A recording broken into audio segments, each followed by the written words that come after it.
I am my business, and I am multifaceted.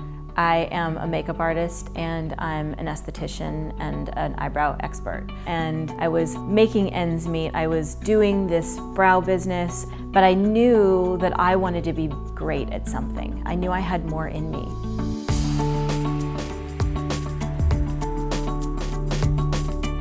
My name is Suzie Moldavon, and I am a makeup artist and an eyebrow expert, and I run a mobile eyebrow business. So the way I got into this business is an interesting story. I was in college, and my mom is European, and she didn't understand American children who didn't have majors. And so she said, you have to have a backup plan. So she sent me to beauty school, kicking and screaming. And my mom obviously knew something I didn't know, which is that I had a knack for beauty and for working with people. So I got my license the summer of that sophomore year, and I went back to school and I moved into a sorority house. And lo and behold, I had this new talent and skill that was a hot commodity among hundreds of girls. And truth be told, that's where I made all of my mistakes. You know, Malcolm Gladwell talks about doing something for 10,000 hours, and my 10,000 hours started, in my sophomore year of college, doing what would ultimately be my career, which at the time I had no idea.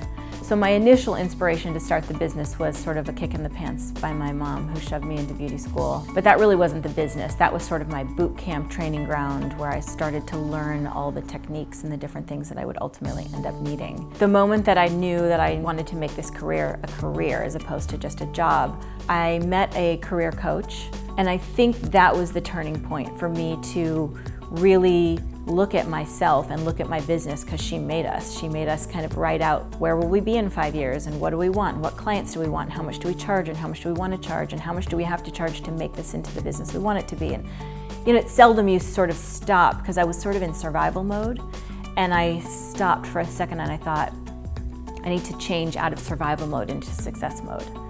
And so it was a really good moment for me to assess my business, to assess my talents, to assess the needs of the women around me and the voids that I was filling. And her motto was, work smarter, not harder.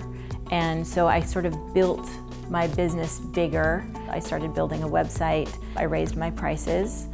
As an artist, I'm not great at negotiating, and I'm not great at business. And there's a lot you have to do. I have to know contracts, and I have to know rates and things. And the best thing about having a coach is that she's good at the things I'm not necessarily good at inherently. I'm an artist, I do things because I'm creative and I enjoy them, and making money is a necessity. So you have to be a business person. So you have to step into shoes that aren't necessarily comfortable. So it's definitely been invaluable to me in my business to have a coach and sort of a mentor. And I would say that was the turning point to where it went from being a small little business that I was sort of just doing to band-aid my life together, to turning it into a career that is both makeup artistry and mobile waxing.